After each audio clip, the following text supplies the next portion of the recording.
Saludos, aquí estamos con el artículo 26. En esta oportunidad va a estar hablándonos de la protección de la maternidad. Y vamos a ver qué nos tiene que decir el artículo 26 en el punto número 1. Dice que la evaluación de los riesgos a que se refiere el artículo 16 de la presente ley deberá comprender la determinación de la naturaleza, el grado y la duración de la exposición de las trabajadoras en situación de embarazo o parto reciente o a agentes, procedimientos o condiciones de trabajo que puedan influir negativamente en la salud de las trabajadoras o del feto, en cualquier actividad susceptible de presentar un riesgo específico.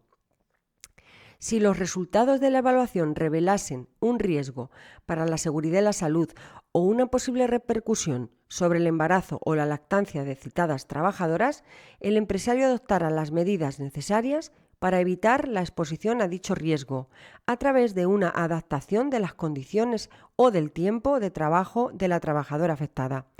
Dichas medidas incluirán, cuando resulte necesario, la no realización de trabajo nocturno o trabajos a turnos.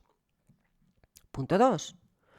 Cuando la adaptación de las condiciones o del tiempo de trabajo no resultase posible, o a pesar de tal adaptación, las condiciones de un puesto de trabajo pudieran influir negativamente en la salud de la trabajadora, embarazada o del feto, y así lo certifiquen los servicios médicos del Instituto Nacional de la Seguridad Social o de las mutuas, en función de la entidad con la que la empresa tenga concertada la cobertura de los riesgos profesionales, con el informe médico del Servicio Nacional de Salud que asista facultativamente a la trabajadora, ésta deberá desempeñar un puesto de trabajo o función diferente y compatible con su estado. El empresario deberá determinar, previa consulta con los representantes de los trabajadores, la relación de los puestos de trabajo exentos de riesgos a estos efectos. El cambio de puesto o función se llevará a cabo de conformidad con las reglas y criterios que se apliquen y los supuestos de movilidad y funcional, y tendrá efectos hasta el momento en que el estado de salud de la trabajadora permita su reincorporación al anterior puesto. En el supuesto de que, aun aplicando las reglas señaladas en el párrafo anterior, no existiese puesto de trabajo o función compatible, la trabajadora podrá ser destinada a un puesto no correspondiente a su grupo o categoría, si bien conservará el derecho al conjunto de retribuciones de su puesto de origen. Bien, vamos con el punto 3, que dice que si dicho cambio de puesto de trabajo, bueno, no de puesto de trabajo, sino de puesto en su mismo grupo, categoría o diferente o equivalente, si dicho cambio no resultara técnica u objetivamente posible o no pueda razonablemente exigirse por motivos justificados, podrá declararse el paso de la trabajadora afectada a la situación de suspensión del contrato por riesgo durante el embarazo, contemplada en el artículo 41.1d del Estatuto de los Trabajadores, durante el periodo necesario para la protección de su seguridad y de su salud, y mientras persista la imposibilidad de reincorporarse a su puesto anterior o a otro puesto compatible con su estado. Vamos ya con el punto 4 de este mismo artículo. En él dice que lo dispuesto en los números 1 y 2 de este artículo será también de aplicación durante el periodo de lactancia natural, si las condiciones de trabajo pudieran influir negativamente en la salud de la mujer o del hijo, y así lo certifiquen los médicos del Instituto Nacional de la Seguridad Social o de las mutuas, en función de la entidad con la que la empresa tenga concertada la cobertura de los riesgos profesionales, con el informe del médico del Servicio Nacional de Salud que asista facultativamente a la trabajadora o a su hijo.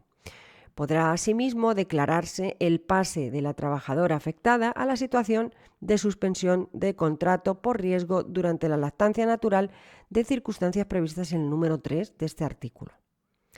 5. Las trabajadoras embarazadas tendrán derecho a ausentarse del trabajo con derecho a remuneración para la realización de exámenes prenatales, técnicas de preparación al parto, previo aviso del empresario al empresario y justificación de la necesidad de su realización dentro de la jornada de trabajo, o sea, avisar y justificar. Vale, pues vamos a pasar ya al artículo 27, si os parece.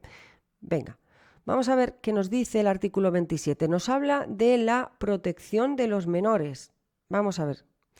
Esa protección de los menores en el artículo 27 dice que antes de la incorporación al trabajo de jóvenes menores de 18 años y previamente a cualquier modificación importante de sus condiciones de trabajo, el empresario deberá efectuar una evaluación de los puestos de trabajo y desempeñar por los mismos, a fin de determinar la naturaleza, el grado y la duración de su exposición en cualquier actividad susceptible de presentar un riesgo específico al respecto a agentes, procesos o condiciones de trabajo que puedan poner en peligro la seguridad o la salud de estos trabajadores.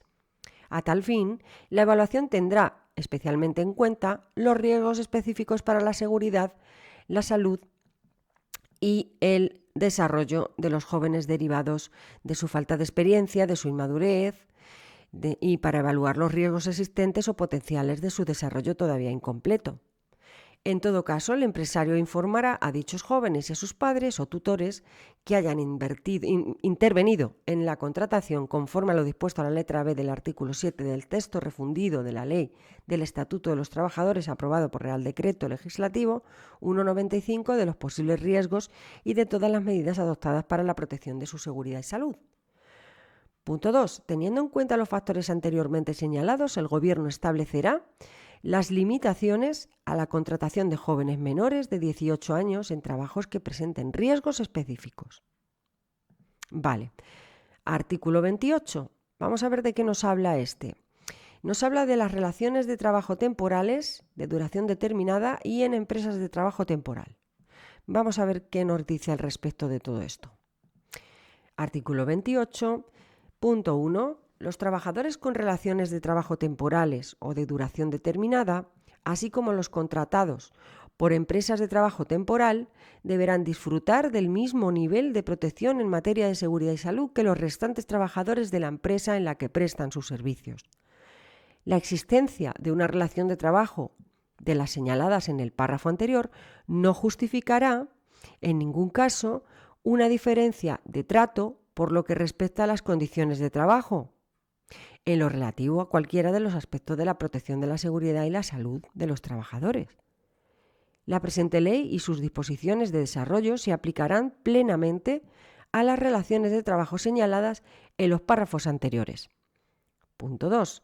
El empresario adoptará las medidas necesarias para garantizar que, con carácter previo al inicio de su actividad, los trabajadores a que se refiere el apartado anterior reciban información acerca de los riesgos a los que vayan a estar expuestos, en particular en lo relativo a la necesidad de cualificaciones o aptitudes profesionales determinadas, la exigencia de controles médicos especiales o la existencia de riesgos específicos del puesto de trabajo a cubrir, así como sobre las medidas de protección y prevención frente a los mismos. Dichos trabajadores recibirán, en todo caso, una formación suficiente y adecuada a las características del puesto a cubrir, teniendo en cuenta su cualificación y experiencia profesional y los riesgos a los que vayan a estar expuestos. Punto 3. Los trabajadores a que se refiere el presente artículo tendrán derecho a una vigilancia periódica de su estado de salud en los términos establecidos en el artículo 22 de esta ley y en sus normas de desarrollo. Punto 4. El empresario deberá informar a los trabajadores designados para ocuparse de las actividades de protección y prevención o, en su caso, al servicio de prevención previsto en el artículo 31 de esta ley, de la incorporación de los trabajadores a que se refiere el presente artículo, en la medida necesaria para que puedan desarrollar de la forma adecuada sus funciones respecto de todos los trabajadores de la empresa. Vamos a continuar con el punto número 5, que dice que en las relaciones de trabajo a través de empresas de trabajo temporal, la empresa usuaria será responsable de las condiciones de ejecución del trabajo en todo lo relacionado con la protección de la seguridad y de la salud de los trabajadores. Le corresponderá además a la empresa usuaria el cumplimiento de las obligaciones en materia de información previstas en los apartados 2 y 4 del presente artículo. La empresa de trabajo temporal será responsable del cumplimiento de las obligaciones en materia de formación y vigilancia de la salud, que se establecen en los apartados 2 y 3 de este artículo. Y a tal fin, sin perjuicio de lo dispuesto en el párrafo anterior, la empresa usuaria deberá informar a la empresa de trabajo temporal Y ahí están los trabajadores afectados antes de la inscripción de los mismos, acerca de las características propias de los puestos de trabajo a desempeñar y de las cualificaciones requeridas.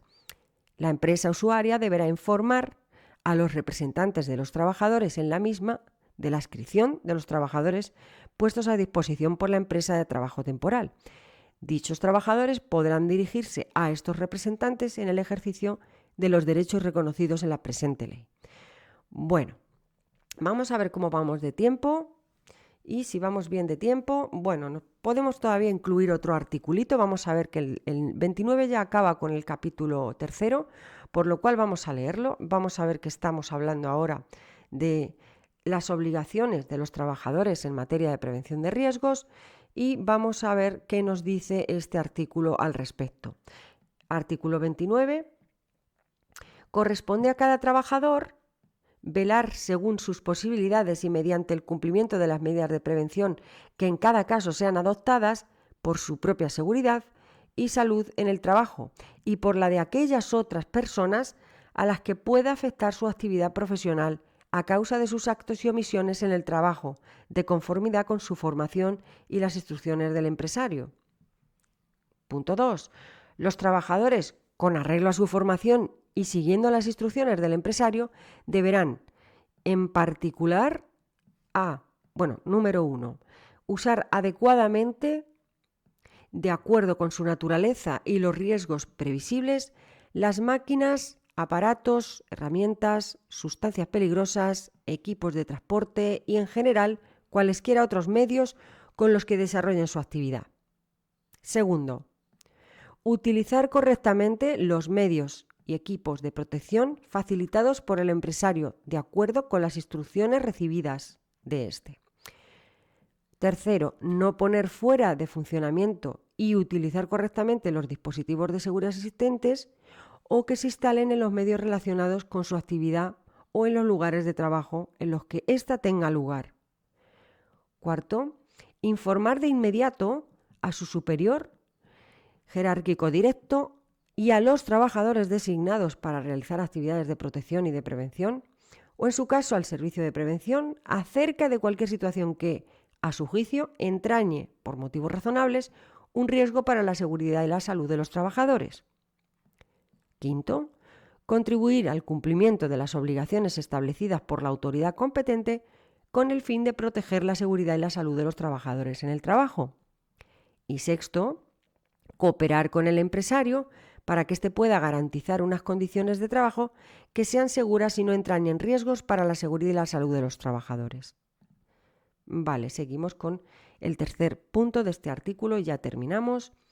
Dice que el incumplimiento por parte de los trabajadores de las obligaciones en materia de prevención de riesgos a que se refieren los apartados anteriores tendrá la consideración de incumplimiento laboral a los efectos previstos en el artículo 58.1 del Estatuto de los Trabajadores, o de falta, en su caso, conforme a lo establecido en la correspondiente normativa sobre régimen disciplinario de los funcionarios públicos o del personal estatutario al servicio de las administraciones públicas.